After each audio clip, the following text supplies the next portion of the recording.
Hi hello నమస్తే friends. మొత్తానికైతే 'big Boss Agni Pariksha' season 2 1 episode వచ్చింది. ఎపిసోడ్ 1లో ఏం జరిగింది? ఉప్పల్ బాలుని ఎందుకలా నవదీప్ చాలా అవమానించాడు? అలాగే శ్రీముఖి చేసిన ఓవర్ యాక్షన్ ఏంటి? బిందు మాధవి చేసిన ఓవర్ యాక్షన్ ఏంటి? అభిజిత్ ఏంటి ఫస్ట్ సీజన్‌కి, ఈ సీజన్‌కి ఎందుకలా చేంజ్ అయిపోయాడు? అసలు వీళ్ళెందుకు ఈ జడ్జెస్‌ని తీసుకున్నారు? ఈ జడ్జెస్ ఎందుకిలా మారిపోయారు అన్నది ఈ వీడియోలో తెలుసుకుందాం. మరి శ్రీముఖి కూడా ఎందుకు ఇలా ఓవర్ యాక్షన్ చేసిందన్నది కూడా నేను ఈ వీడియోలో క్లారిటీ ఇస్తానని అనుకుంటున్నాను. మొత్తానికైతే ఈ ఎపిసోడ్ రివ్యూ మాత్రం చాలా మంచిగా ఉంటుంది. మీరు వీడియోని లైక్ కొట్టండి. అలాగే ఛానల్‌ని సబ్స్క్రైబ్ చేసుకోకపోతే సబ్స్క్రైబ్ కూడా చేసుకోండి. First of all 'Bigg Boss Agni Pariksha' season 2కి హోస్ట్‌గా శ్రీముఖి గారే మళ్ళీ వచ్చారు. ఇక జడ్జెస్‌గా మీకు తెలిసిందే కదా! నవదీప్ అండ్ అభిజిత్ అండ్ బిందు మాధవి వీళ్ళు ముగ్గురు కూడా జడ్జెస్‌గా వచ్చారు. ఇక ఎపిసోడ్ స్టార్ట్ అయ్యాక యాజ్ యూజువల్లీ శ్రీముఖి ఇంట్రడక్షన్ ఇచ్చింది ఒక్కొక్కరి గురించి. ఈ అగ్ని పరీక్ష సీజన్ 2 ఎలా ఉంటుంది, ఎలాంటి గేమ్స్ కండక్ట్ చేస్తాం, ఎలాంటి మందిని సెలెక్ట్ చేస్తాం, ప్రాసెస్ ఎలా ఉంటుంది అనేది మొత్తం చెప్పింది. ఇంట్రో మొత్తం చెప్పేసినాక జడ్జెస్‌ని పిలిచారు. జడ్జెస్ కూడా వచ్చారు. ఇక ఫస్ట్ క్యాండిడేట్ ని పిలుస్తారు. ఫస్ట్ క్యాండిడేట్ వచ్చేసి ఎవరంటే శాలిని. ఈమె ఆస్ట్రేలియాలో ఉంటుందంట. 6 ఇయర్స్ నుంచి అక్కడనే సెటిల్ అయ్యాను అని చెప్పింది.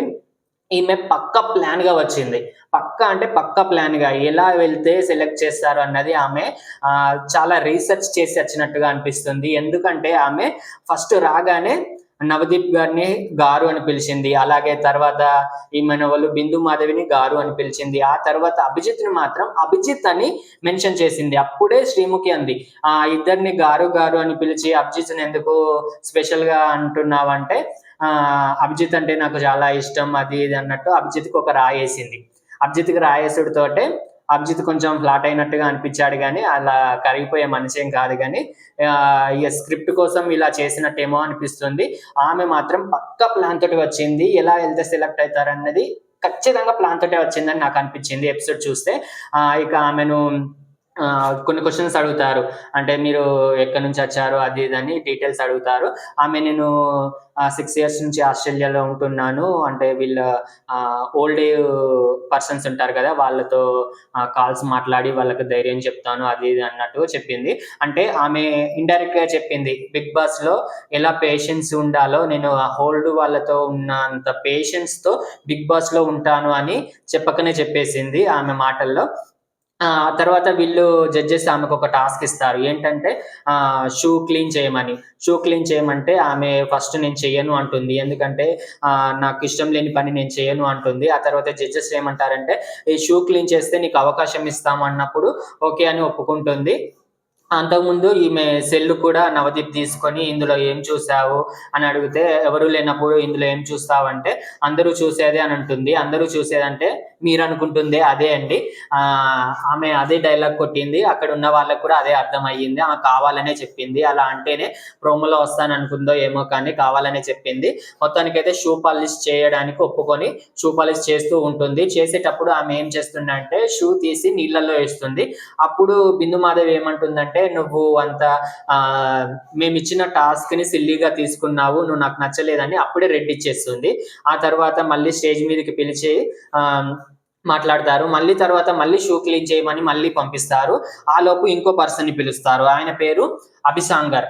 ఈయన వచ్చేసి నేను రియల్ ఎస్టేట్ చేస్తాను అని అన్నాడు. రియల్ ఎస్టేట్ చేసే వ్యక్తికి ఒక ఎకర్లో ఎన్ని గుంటలు ఉంటాయో కూడా తెలియదంట. ఈయనేం రియల్ ఎస్టేట్ చేస్తాడో ఏమో అర్థం కావట్లేదు. ఒక్క ఎకర్లో 40 గుంటలు ఉంటాయి.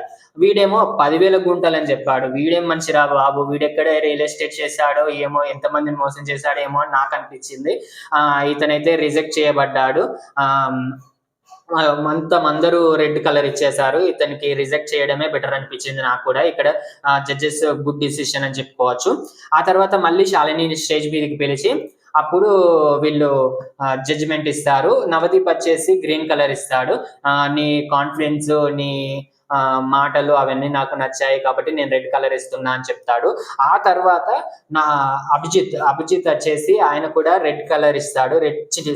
గ్రీన్ కలర్ ఇస్తాడు. గ్రీన్ కలర్ ఇచ్చి ఏం రీజన్ చెప్తాడంటే, నేను కూడా ఒకప్పుడు నీలాగే ఉండేవాడిని, నాకు నచ్చిన పని నేను చేసేవాడిని, ఎవరైనా చెప్తే నేను చేయకపోతుంటిని అన్నట్టుగా ఇస్తాడు. ఆ లాస్ట్‌కి వచ్చేసి ఆయన వచ్చి ఆమె షూ కూడా క్లీన్ చేస్తాడు. మనం చేసే పని ఏదైనా కానీ తక్కువ చేయకూడదు, ఏదైనా పని అన్నట్టుగా ఆయన చెప్పడం జరుగుతుంది. అక్కడ అభిజిత్ చాలా మెచ్యూర్డ్‌గా బిహేవ్ చేశాడనిపిస్తుంది. కానీ ఆయన వెళ్ళిన సీజన్‌లో ఒక ఫోమ్ టాస్క్‌లో అక్కడ వాళ్ళను అవమానించేలా చేశాడు అని చాలా మంది కామెంట్ చేస్తున్నాడు. అంటే మనిషి ఎప్పటికీ ఒకేలాగా ఉండడు కదండీ! ఆయన ఏజ్ పెరిగే కొద్దీ ఆయనకు మెచ్యూరిటీ లెవెల్స్ వచ్చి మారుతూ ఉంటాడు కదా! దాని ప్రకారం మీరు ఆలోచించాలి. ఆయన మాత్రం గుడ్‌గానే బిహేవ్ చేశాడు. మొత్తానికైతే ఈమెను హోల్డ్‌లో పెట్టారు శాలినిని. ఇద్దరు గ్రీన్ ఇచ్చి బిందు మాధవి రెడ్ ఇవ్వడం వల్ల ఈమె హోల్డ్‌లోకెళ్ళిపోయింది. మరి ఈమె ఫ్యూచర్‌లో ఎలా ఆడుతుంది, ఎపిసోడ్‌లో ఎలా ఉంటుందనేది చూడాలి. తర్వాత పర్సన్ ఎవరంటే సింగర్ ఝాన్సీ. సింగర్ ఝాన్సీని స్టేజ్ మీదకి పిలుస్తారు. సింగర్ ఝాన్సీని చూసిన ప్రతి ఒక్కరు ఈమె మరో పల్లవి ప్రశాంత్ అవుతుంది అని అంటున్నారు. పల్లవి ప్రశాంత్‌కి ఈమెకు కంపేర్ చేయకూడదని నేను అనుకుంటున్నాను. ఎందుకంటే పల్లవి ప్రశాంత్ హౌస్‌లో ఉన్నంత సేపు గేమ్ చాలా బాగా ఆడాడు. ఆయన ఎక్కడ తగ్గితే గెలుస్తాడు, ఎక్కడ రేస్ అయితే పాజిటివ్ వస్తుంది, ఎక్కడ తగ్గితే పాజిటివ్ వస్తుంది అన్నది చాలా క్లియర్ కట్‌గా ఆయన ఎపిసోడ్‌లో చాలా బాగా ఆడాడు. సీజన్ మొత్తం ఆయన చాలా బాగా ఆడాడు. ఆ తర్వాత బయటకొచ్చాక ఓవర్ యాక్షన్, రాజకీయాల గురించి మాట్లాడడం, ర్యాలీలు తీయడం ఇదంతా నెగెటివ్ అయ్యింది. ఆయన ఇచ్చిన డబ్బులు కూడా ఎవరికో యూజ్ చేస్తానని చేయకపోవడం వల్ల చాలా నెగెటివ్ అయ్యింది. బయటకొచ్చాక సంగతి వేరే ఉంది. కానీ హౌస్‌లో ఉన్నంత సేపు మాత్రం పల్లవి ప్రశాంత్ చాలా బాగా ఆడాడు. ఆ సీజన్ హిట్ అవ్వడానికి కూడా మెయిన్ రీజన్ పల్లవి ప్రశాంత్ అనే అందరికీ తెలుసు. ఇప్పటికి కూడా చాలా మంది అదే అంటారు. కానీ ఝాన్సీని మాత్రం పల్లవి ప్రశాంత్‌తో పోల్చకండి. ఎందుకంటే ఝాన్సీ చాలా మెచ్యూర్డ్‌గా ఉంది.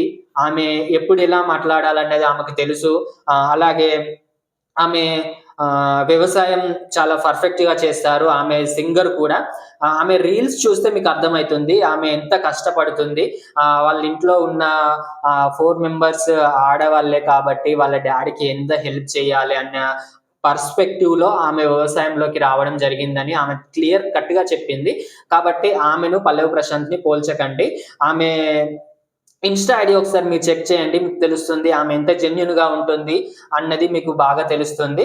ఈమెకు ఒక పాట పాడమని చెప్తారు. ఎవరు? బిందు మాధవి. ఆమె పాట కూడా చాలా బాగా పాడింది. అలాగే వ్యవసాయంలో ఎన్ని కష్టాలుంటాయి, ఏమి లాసెస్ ఉంటాయని నవదీప్ అడుగుతాడు. ఆమె చాలా బాగా చెప్పింది. వ్యవసాయంలో ముందు పెట్టుబడి పెట్టడం వల్ల రైతు పండించిన పంట లాస్ట్ వరకు ఆ పెట్టుబడి వస్తుందో లేదో అన్నది చాలా బాగా చెప్పింది. ఇది వ్యవసాయం చేసే ప్రతి ఒక్కరికి తెలుసు. వ్యవసాయం అనేది పెట్టుబడి పెడితేనే మనకు పంటొస్తుంది. ఆ పంటొచ్చాక ఆ పెట్టుబడి వెళ్తుందా, మనకు రాబడి వస్తుందా, రాదా అన్నది కూడా ఎరగదు. ఎందుకంటే మనం పంట కోసే టైంకే ఏదైనా తుఫాన్లు, వర్షాలు రావడం వల్ల మొత్తం కొట్టుకుపోవచ్చు. అప్పుడు పెట్టుబడి లాస్ అయ్యే రోజులు కూడా చాలా ఉన్నాయి. కళ్ళాల మీదకొచ్చినాక వడ్లు కొనక కూడా చాలా మంది లాస్ అయ్యారు. అలాంటి కష్టాలు ఒక రైతుకే తెలుస్తుంది. కాబట్టి ఆమె చాలా బాగా చెప్పింది. ఆమెకు ఎవరు? నవదీప్ అండ్ అభిజిత్ ఇద్దరు గ్రీన్ కలర్ ఇచ్చారు.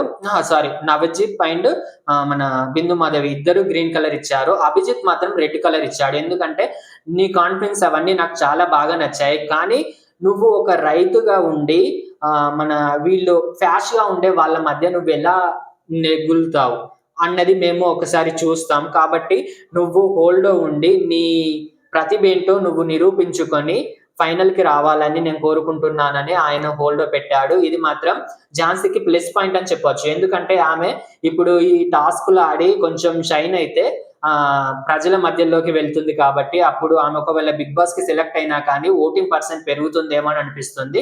ఇది సింగర్ ఝాన్సీకి ప్లస్ పాయింట్. మంచి ఆపర్చునిటీ. ఆమె గేమ్స్ మంచిగా ఆడి గెలుచుకుంటే మంచిదని అనిపిస్తుంది. ఆ తర్వాత ఎవరిని పిలిచారంటే ఉప్పల్ బాలు. ఇది మెయిన్ టాపిక్. ఉప్పల్ బాలుని పిలిచి ఉప్పల్ బాలుని చాలా అవమానించారు. ఆయన తన పొట్టకుటి కోసం అలా రీల్స్ చేస్తుంటాడేమో కానీ ఆయన చాలా మంచివాడు. పర్సనల్‌గా నాకు తెలవకపోయినా కానీ కొంతమంది మాటల్లో నేను విన్నాను. ఆయన చాలా మంచివాడనే తెలుస్తుంది. ఆయన్ను స్టేజ్ మీదకి పిలవగానే శ్రీముఖి ఆయన అంటాడు కదా! ఆయన ఫేమస్ డైలాగ్ "షాక్ అయ్యారా? నేను ఉప్పల్ బాలు" అని అంటాడు. అప్పుడు శ్రీముఖి కూడా "అవును మేము షాక్ అయ్యాము. మీరేంటి ఇక్కడ" అన్నట్టుగా ఆమె ఆన్సర్ ఇస్తుంది. ఆ తర్వాత ఆయన గురించి ఇంట్రడక్షన్ చెప్తాడు. నేను ఇలా తేడాగా రీల్స్ చేయడానికి కారణం, నేను మా ఫ్యామిలీకి ఫుడ్ పెట్టడం కోసమే ఇలా తేడాగా చేస్తాను కానీ, నేను చాలా మంచివాడిని. అంటే నాకు అలాంటి తేడా హ్యాబిట్స్ ఏం లేవు. నేను ఒక మొగాడిని అన్నట్టుగా చెప్పాడు. ఆహ్, ఆ తర్వాత నవదీప్ ఒక క్వెషన్ ఇస్తాడు. "నువ్వు ఈ వల్గర్ వీడియోస్ వల్ల మాకు యూజ్ ఏంటి? నువ్వు చిల్లర వీడియోస్ చేస్తూ ఉంటావు కదా! నిన్ను 'బిగ్ బాస్' హౌస్‌లోకి ఎందుకు పంపించాలి?" అని అంటాడు. చిల్లర వీడియోస్ అనేది ఆయన పొట్టకూటి కోసం చేశాడు. ఆహ్, ఆయన అదే అని కాదు కదా! ఆయన పొట్టకూసి కోసం వాళ్ళ ఫ్యామిలీకి ఫుడ్ పెట్టడం కోసమే చేశాడు కానీ, నేను అలా కాదు అని క్లారిటీ కూడా ఇచ్చాడు. క్లారిటీ ఇచ్చాక కూడా నవదీప్ చాలా చిల్లరగా ఆయనను క్వెషన్స్ అడగడం అనేది చాలా బాధాకరం. ఆయనను పిలిచి మరీ అవమానించాడు నవదీప్. నవదీప్, మీరు చాలా పెద్ద మిస్టేక్ చేశారు. దీనికి సారీ చెప్పాల్సిన అవసరం కూడా వస్తుందేమో చూడండి. ఎందుకంటే చాలా మంది ప్రజలు మీకు వ్యతిరేకంగా పోస్టులు పెడుతున్నారు. అది మీరు గమనించగలరు. అలాగే మీరు కూడా కొన్ని వీడియోస్ చేస్తారు ఇన్‌స్టాగ్రామ్‌లో. జెమినీ ఏఐతో మాట్లాడుతూ కార్‌లో వీడియోస్ చేస్తూ ఉంటారు. అవి చిల్లర వీడియోస్ కాదా? అవి వర్గల్ వీడియోస్ కాదా? మీకు మాట్లాడే ముందు మీరు ఆలోచించాలి. మనమేం చేస్తున్నాము, ఎదుటి వాళ్ళు కూడా అదే చేస్తున్నారు కదా! వాళ్ళనంటే మనకు కూడా అదే మాట వస్తుంది కదా! అన్నది మీరు ఆలోచించాలి. అంత అవమానించాల్సిన అవసరం లేదు ఉప్పల్ బాలుని. చాలా అవమానకరంగా మాట్లాడాడు. ఆయన క్లారిటీ ఇచ్చాడు. నేను నా ఫ్యామిలీ కోసమే చేస్తున్నా అని క్లారిటీ ఇచ్చాక కూడా నువ్వు అంత వల్గర్‌గా, అంత చీప్‌గా మాట్లాడడం అది నచ్చలేదు. అలాగే ఈమె బిందు మాధవి డైరెక్ట్ మీరు ట్రాన్సా అని అడుగుతుంది. ఇది ఇది కూడా చాలా గలీజైన మాటే. ఎందుకంటే ఆయన క్లారిటీ ఇచ్చాక కూడా నువ్వు ట్రాన్సా అని అడగడం ఇందులో ఏ అంత మంచిగా అనిపించలేదు. ఇక్కడ నవదీప్ అండ్ బిందు మాధవి మాత్రం ఆయన్ని చాలా అవమానకరపరిచారు. ఆయనకి ఏ టాస్క్ ఇవ్వకుండానే నువ్వు చేసే వల్గర్ వీడియోస్‌ని చూసి మేము 'బిగ్ బాస్' లోకి పంపించి మేము సభ్య సమాజానికి ఏం మెసేజ్ ఇవ్వాలనుకుంటున్నామని నవదీప్ అడిగాడు. సభ్య సమాజం గురించి మాట్లాడే నవదీప్ గారు సభ్య సమాజం గురించి మాట్లాడే నవదీప్ గారు అంటే ఉప్పల్ బాలు ఏదన్నా హత్య చేశాడా? అత్యాచారం చేశాడా? అత్యాచారం చేసి జైలుకెళ్ళాడా? ఎలా మాట్లాడతారండి సభ్య సమాజం గురించి? ఆయనను అంత వల్గర్‌గా మాట్లాడడానికి ఇంకెవరు ఇచ్చారు? జడ్జెస్ అయితే మాత్రం అంత చీప్‌గా మాట్లాడాలా? ఓకే. బాలు, మీరు మాకు నచ్చలేదు, మిమ్మల్ని రిజెక్ట్ చేస్తున్నామని చెప్తే అయిపోతుంది. అంతేగాని అంత చీప్‌గా మాట్లాడాల్సిన అవసరమే లేదు. కానీ ఉప్పల్ బాలు మాత్రం చాలా మెచ్యూర్డ్‌గా వాళ్ళు అందరూ రెడ్ కలర్ ఇవ్వడంతోటే ఓకే. థాంక్ యూ సార్ అని వెళ్ళిపోవడం జరిగింది. ఆయన మెచ్యూరిటీ ఆయనను చూసి నేర్చుకోండి నవదీప్ గారు. ఇక ఆ తర్వాత శ్రీవాణి అనే ఒక ఆమెను పిలవడం జరుగుతుంది. ఆమె కొంచెం క్యూట్‌గా డాన్స్ చేయమంటే అని ఇట్లా తిరగడం, అలాగే పాట పాడమంటే ఏం పాట పాడకపోవడం వల్ల ఆమెను రిజెక్ట్ చేయడం జరిగింది. ఆమెకచ్చిన అవకాశాన్ని వదిలేసుకుందేమో అని అనిపిస్తుంది. మంచి అవకాశాన్ని వదిలేసుకుంది పిచ్చిమొఖం. అలాగే తర్వాత ఎవరిని 'రన్నింగ్ రాజా' అని పిలవడం జరిగింది. 'రన్నింగ్ రాజా' రావడంతోటే ఆహ్, ఆయనను కూడా చాలా చీప్‌గా చూసారు వీళ్ళిద్దరూ. శ్రీముఖి మాత్రం చాలా ఓవర్ యాక్టింగ్ చేసింది అక్కడ. అతను అంటే ఒక స్కిట్ చేయమంటారు శ్రీముఖిలాగా. అంటే ఆయన శ్రీముఖిలాగా ఆమె ఎలా హోస్ట్ చేస్తుంది అన్న దాని ప్రకారం ఆయన ఒక స్కిట్ చేయడం జరుగుతుంది. ఆ స్కిట్‌లో ఆమెను అవమానించాడేమో అన్నట్టుగా శ్రీముఖి గారు చాలా ఫీల్ అవుతాడు. ఫీల్ అవ్వి, "నువ్వు నా దగ్గర రాకు, వస్తే చెంప మీదకెళ్ళి కొడతా" అది ఇది అని ఒక పెద్ద పెద్ద డైలాగులు వేయడం జరుగుతుంది. ఇది స్క్రిప్ట్ లాగా శ్రీముఖి స్క్రిప్ట్ చేసిందని అనిపించినా కానీ అతను మాత్రం నిజం అనుకున్నాడు. అతనికి వెళ్ళేటప్పుడైనా ఒక క్లారిటీ ఇవ్వాల్సిందేమో అని అనిపించింది. ఇక్కడ మాత్రం శ్రీముఖి ఓవర్ యాక్షన్ అనిపించింది. మొత్తానికైతే ఆయనకు అందరూ రెడ్ కలర్ ఇచ్చి ఆయనను రిజెక్ట్ చేయడం జరుగుతుంది. ఆ తర్వాత ఇంకొక ఆమె ఆస్ట్రేలియా యూఎస్ నుంచో ఏమో వచ్చిందంట. ఆమెను పిలుస్తారు. ఆమెను మేకప్ తీయమని చెప్తారు. ఆమె లుక్స్ గురించి మాట్లాడడం వల్ల ఆమెను మేకప్ తీసి ఒకసారి మేకప్ మొత్తం తీసేయండి అని అంటడం వల్ల ఆమె మేకప్ తీసేసినాక ఆమెకు ఒక టాస్క్ ఇస్తారు. ఆ టాస్క్‌లో ఆమె గెలవలేకపోయింది. అందువల్ల ఆమెను ముగ్గురు రిజెక్ట్ చేయడం జరుగుతుంది. ఆమెకు 3 రెడ్స్ రావడం జరుగుతుంది. ఆ తర్వాత మిథిలేష్ అనే ఒక అతన్ని పిలవడం జరుగుతుంది. ఆయన జిమ్ ట్రైనర్ అంట. ఆయన ఫిజిక్స్ అవన్నీ లుక్స్ చాలా బాగున్నాయి. ఆయనకు ఎంత 45 కేజెస్ పైన పెట్టుకొని పుషప్స్ చేయడం జరుగుతుంది. అది చాలా గ్రేట్ అని చెప్పొచ్చు. ఆయనకు ముగ్గురు గ్రీన్ కలర్ ఇచ్చి ఆయనని సెలెక్ట్ చేయడం జరుగుతుంది. ఆయన మదనపల్లి నుంచి రావడం జరిగిందంట. ఈ మదనపల్లి అంటే ఈమె ఎవరు, మన బిందు మాధవి కూడా అక్కడి నుంచే వచ్చిందంట. కాబట్టి ఇక్కడ అక్క తమ్ముడు అయిపోయారు మొత్తానికైతే. మరి బిందు మాధవి గారు ఈయనను బిగ్ బాస్ వరకు తీసుకెళ్తుందా, మరి మధ్యలోనే ఆపేస్తుందా అన్నది మాత్రం చూడాలి. మొత్తానికైతే ఆ పర్సన్ ఓకే, చాలా బాగున్నాడు. కానీ ముగ్గురు గ్రీన్ కలర్ ఇచ్చి సెలెక్ట్ చేసే అంత లేదేమో అని అనిపిస్తుంది. హోల్డ్‌లో పెట్టి ఆయనను కూడా కొన్ని టాస్క్‌లు ఇచ్చి సెలెక్ట్ చేస్తే బాగుండేమో అని నాకు అనిపించింది. మొత్తానికైతే ఇలా జరిగిందండి. మొత్తం 8 మెంబర్స్‌ని ఈరోజు ఆడిషన్స్‌కి పిలిచి అందులో ఒక్కరికి మాత్రమే గ్రీన్ కలర్ ఇచ్చి డైరెక్ట్ సెలెక్ట్ చేయడం జరిగింది. ఇంకో ఇద్దరెవరు శాలిని అండ్ సింగర్ ఝాన్సీని 2 గ్రీన్స్ ఇచ్చి హోల్డ్ ఇవ్వడం జరిగింది. మరి నెక్స్ట్ ఎపిసోడ్ ఎలాగుంటుంది అన్నది నేను నెక్స్ట్ వీడియోలో చేస్తాను.